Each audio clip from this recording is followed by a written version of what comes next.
ओम नमः शिवाय। हर हर महादेव। दोस्तों, आज की जो कहानी है, आज का जो प्रसंग है, बड़ा ही ज्ञानवर्धक है। कृपया इस कहानी को पूरा जरूर सुनिए। यह कहानी आपको आपके जीवन में ढेर सारी प्रेरणा देगी। प्रिय दर्शकों, आज की जो कहानी प्रस्तुत करने जा रही हूँ, वह एक चिड़िया की कहानी है। वो एक चिड़िया की कहानी महाशिवरात्रि की कहानी है और यह कहानी शास्त्रोक्त कहानी है। इस कहानी का जिक्र शिव महापुराण में भी मिलता है, इसीलिए यह कहानी बड़ी पावन और पवित्र है, जिसे सुनने से सभी दुखों का नाश हो जाता है। जो मनुष्य इस कहानी को पूरी लगन से सुनता है, उस पर देवा आदित्य देव महादेव की असीम कृपा होती है। प्रिय दर्शकों, फागुन के महीने में शिवरात्रि आने वाली है और आज हम एक चिड़िया की महाशिवरात्रि की पावन और पवित्र कहानी प्रस्तुत करने जा रहे हैं।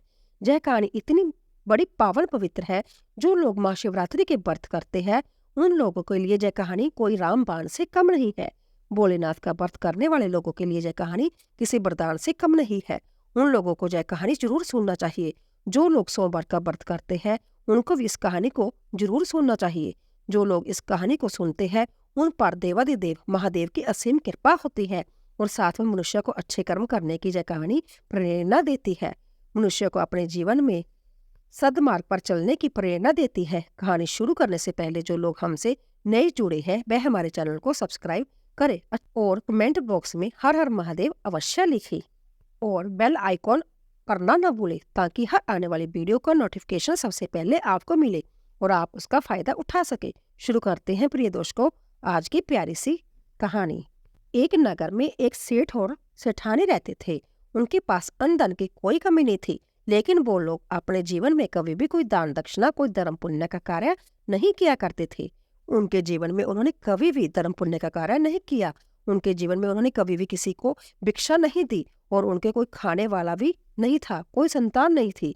जिस जगह पर उस सेठ की हवेली थी, उसके पास में एक पीपल का वृक्ष था और उस पीपल के वृक्ष में एक सुंदर सी चिड़िया रहती थी।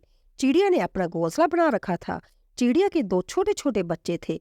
चिड़िया रोज नगर में दाना पानी चुगने के लिए जाती और दाना पानी चुगने के बाद वापिस अपने घोंसले में आती और अपने बच्चों को खिलाती। चिड़िया रोज नगर में जाती और दाना पानी चुगने के बाद वापिस अपने घोंसले में आ जाती और अपने बच्चों को दाना खिलाती। चिड़िया रोज उस सेठ के घर भी जाया करती थी, लेकिन वहां पर उसको एक भी दाना नहीं मिलता था और चिड़िया वहां से आगे चली जाती। जब चिड़िया अपने मन में सोचने लगती कि पूरे नगर में सबसे बड़ी हवेली इसी सेठ की है और बहुत धनी व्यक्ति है, लेकिन फिर भी यह कभी किसी को दान नहीं देता, कभी किसी भिक्षु को भिक्षा नहीं डालता, कभी कोई धर्म का कार्य नहीं करता है, कभी कोई मंदिर में सहयोग नहीं करता है, कभी किसी असहाय व्यक्ति की सहायता नहीं करता है, कभी किसी असहाय जीव जंतु की सहायता नहीं करता है, ना ही कभी पक्षियों को जय दाना डालता है। जय सेठ बड़ा कंजूस है। एक दिन चिड़िया सुबह के वक्त अपने घोंसले से उठकर और वह सेठ की हवेली पर जा बैठती है। जब वह चिड़िया सेठ की हवेली पर जाकर बैठती है, तो सेठ और सेठानी बात कर रहे थे। सेठानी अपने पति से कह रही थी, सेठ जी, हमारे पास इतनी धन दौलत है, इतनी संपत्ति है, पूरे नगर वाले हमें नगर सेठ कहते हैं। हमारे पास धन की कोई कमी नहीं है, लेकिन इस धन का हम क्या करें? हमारी कोई वारिस भी नहीं है, कोई पुत्र नहीं है, इस धन को खाने वाला कौन होगा? तब सेठ अपनी सेठानी से कहता है कि सेठानी, अब इसमें मेरा क्या कसूर है? हमारा नसीब ही कुछ ऐसा है। हो सकता है हमारे नसीब में पुत्र प्राप्ति नहीं हो, पुत्र धन की प्राप्ति नहीं है। सेठ कहता है कि जब तक हम जिएंगे तब तक इस धन को खा लेंगे, उसके बाद जिसके नसीब में होगा वह इस संपत्ति को खाएगा। दोनों पति पत्नी इस तरह की बातें करते हैं और वो चिड़िया बड़े गौर से सुनने लगती है। वो चिड़िया सेठ और सेठानी की पूरी बात सुनने के बाद वहां से उड़ के आगे चली जाती है और अपना दाना पानी चुगने के बाद वापस अपने घोंसले में चली जाती है। अब चिड़िया रोज उस सेठ के घर जाने लगी और उनकी पूरी बात सुनने लगी। सेठ की जो घरवाली थी सेठानी, वो बड़े अच्छे स्वभाव की थी। उसके दिल में दया धर्म भी था। जब सेठानी रोज उस चिड़िया को देखती है, तो धीरे धीरे सेठानी का उस चिड़िया से लगाव हो जाता है। अब सेठानी उस चिड़िया को सेठ से छुप छुप करके और दाने डालती और एक चिड़िया दाने चुगती। ऐसे काफी दिन निकल जाते। एक दिन चिड़िया मन में सोचने लगती है कि सेठानी बहुत अच्छी है और मुझे दाने भी खिलाती है, लेकिन उसके घर में पुत्र नहीं है। तब वो चिड़िया अपने मन में सोचने लगती है कि ऐसा क्या किया जाए जो सेठानी को पुत्र हो।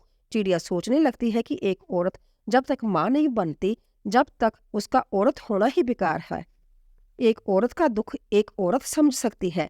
औरत का जीवन ही सफल तब होता है जब वह माँ बन जाती है। एक औरत को सबसे बड़ा सुख तब मिलता है जब वह माँ बनती है। यह सोचकर चिड़िया बड़ी दुखी हो जाती है और चिड़िया सोचने लगती है कि इतनी सीधी सादी सेठानी है, रोज मुझे दाना खिलाती है। ऐसा मैं क्या करूं जो इसके घर पुत्र जन्म ले और इनको पुत्र की प्राप्ति हो। और सोचने लगती है कि मैं ऐसा क्या करूं। एक दिन चिड़िया के मन में आता है कि क्यों ना मैं देवादिदेव महादेव के पास पहुंचूं और उनसे इन सेठ और सेठानी की अरदास करूं, उनसे अर्जी करूं। यही सोचकर चिड़िया अपने पति चीड़ा से कहती है, पिया जी, मैं कुछ दिनों के लिए कहीं जा रही हूँ, आप बच्चों का ख्याल रखना, इनको समय पर दाना पानी खिलाना। इतना कहकर और चिड़िया अपने घोंसले से उड़ान भरती है। चिड़िया उड़ती हुई जाती है, रात दिन उड़ती है, बड़ी परिश्रम करती है, भूखी प्यासी उड़ती रहती है और उड़ती उड़ती अंत वह कैलाश पर्वत पर पहुंच जाती है, जहां पर देवादिदेव महादेव और माता पार्वती थे। चिड़िया उड़ती हुई जाकर महादेव और माता पार्वती के चरणों में पड़ जाती है और जैसे ही माँ पार्वती के चरणों में जाकर चिड़िया बैठती है, चिड़िया बेहोश हो जाती है। माँ जगदम्बा पार्वती चिड़िया को अपने हाथों में उठाती है और चिड़िया को होश में लाती है और चिड़िया से कहती है कि चिड़िया, तुम कहाँ से आई हो? हे पुत्री, तुम बड़ी परेशान हो रही हो। तब चिड़िया माँ पार्वती से कहती है कि मैया, मैं बहुत दुखी हूँ और बड़ी दूर से आई हूँ। मैं अपने दुख के लिए दुखी नहीं हूँ, किसी और के दुख के लिए बड़ी दुखी हूँ। तब माँ पार्वती कहती है कि पुत्री, आप मुझे स्पष्ट बताइए, बात क्या है, उसको खोल के बताइए। तब चिड़िया कहती है कि मैया, जहाँ मैं रहती हूँ वहां पर एक सेठ और सेठानी रहते हैं, उनके कोई पुत्र नहीं है। और वह चिड़िया इतनी बात माँ पार्वती से कहती है और फिर से बेहोश हो जाती है। माँ पार्वती फिर से उस चिड़िया को होश में लाने की कोशिश करती है। काफी देर बाद चिड़िया फिर से होश में आती है। तब माँ पार्वती उस चिड़िया को कुछ दाना पानी खिलाती है और चिड़िया से कहती है कि पुत्री, तुम चिंता ना करो, थोड़ी देर में महादेव उठेंगे, उनके बाद हम महादेव से बात करेंगे। उसकी थोड़ी देर बाद देवादिदेव महादेव अपने समाधि से खड़े होते हैं। माँ पार्वती चिड़िया को हाथ में लेकर और महादेव के समक्ष जाती है और महादेव से कहती है कि प्रभु, फला नगर में सेठ और सेठानी रहते हैं, क्या उनके नसीब में कोई पुत्र है या नहीं? तब महादेव ध्यान लगा करके देखते हैं और कहते हैं कि पार्वती, उनके नसीब में कोई पुत्र नहीं है। तब माँ पार्वती कहती है कि प्रभु, यदि उनके नसीब में पुत्र नहीं है तो आपको पुत्र देना पड़ेगा। लेकिन महादेव कहते हैं कि पार्वती, तुम जिद क्यों करती हो, उनके नसीब में कोई पुत्र नहीं है तो मैं पुत्र कैसे दूं? लेकिन माँ पार्वती जिद करती है और कहती है कि जय चिड़िया बड़ी दूर से आई है और जय आशा करके आई है कि हम इसकी सहायता करेंगे। इसी आशा से भूखी प्यासी उड़ती हुई इतनी दूर से जहां तक आई है और इसको खाली हाथ नहीं भेज सकते। माँ पार्वती की इतनी बात सुनने के बाद देवादिदेव महादेव कहते हैं कि ठीक है पार्वती, तुम हर बार जिद करती हो और तुम्हारी हर जिद को मुझे पूरा करना पड़ता है। ठीक है, यदि तुम जिद कर रही हो तो सेठ और सेठानी को एक पुत्र हम देंगे। लेकिन महादेव और कहते हैं कि चिड़िया से कहो कि सेठ और सेठानी कोई दान धर्म नहीं करते हैं, कोई पुण्य का कार्य नहीं करते हैं, कोई पवित्र शास्त्र नहीं पढ़ते हैं, कोई ज्ञान पुराण नहीं पढ़ते हैं, कोई पुराण शास्त्र नहीं पढ़ते हैं, कोई वेद शास्त्र नहीं पढ़ते हैं। ऐसे नास्तिक लोग हैं। यदि वो नास्तिक से स्वास्तिक होने लगे तो उनको एक पुत्र की प्राप्ति हम देंगे। उनको दान धर्म भी करना पड़ेगा, मंदिर में भी जाना पड़ेगा, भिक्षु को भिक्षा भी देनी पड़ेगी, ईश्वर के भजन भी करने पड़ेंगे, तभी उनको पुत्र की प्राप्ति हो सकती है।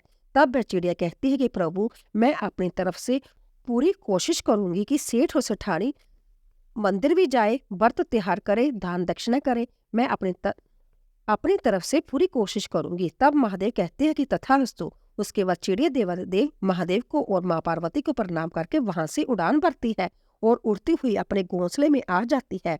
उसके 9 महीने बाद सेठानी को एक सुंदर पुत्र की प्राप्ति होती है। सेठ और सेठानी भी बड़े खुश होते हैं। अपने पुत्र को पाकर चिड़िया भी बड़ी खुशी होती है। चिड़िया भी फूली नहीं समाती है कि उसकी मेहनत सफल हो गई। चिड़िया भी अपनी मेहनत का फल देखकर बड़ी खुशी होती है, बड़ी प्रसन्न होती है। चिड़िया भी सोचने लगती है कि इस नगर का सबसे बड़ा धनी सेठ है और जब जय सेठ अपने पुत्र को अच्छी अच्छी चीजें खिलाएगा तो कुछ थोड़े बहुत टूक नीचे भी गिरेंगे और वह हमको भी खाने को मिलेंगे। यही सोचकर वो चिड़िया बड़ी खुशी होती है। धीरे धीरे सेठ का लड़का बड़ा होने लग जाता है। एक शिवरात्रि निकल गई, दूसरी शिवरात्रि भी निकल गई, तीसरी शिवरात्रि भी निकल गई और चौथी शिवरात्रि भी निकल गई। 5वीं जब शिवरात्रि आने को होती है तब वो चिड़िया बड़ी चिंतित होती है, बड़ी दुखी होती है। चिड़िया सोचने लगती है कि सेठ का लड़का अब 5 साल का हो चुका है और जब सेठ और सेठानी अभी तक कोई दान दक्षिणा नहीं करते हैं, किसी मंदिर में नहीं जाते, किसी को भिक्षा नहीं देते, कोई भी पुण्य का काम नहीं करते हैं। अब चिड़िया यह सोचकर बड़ी दुखी होती है।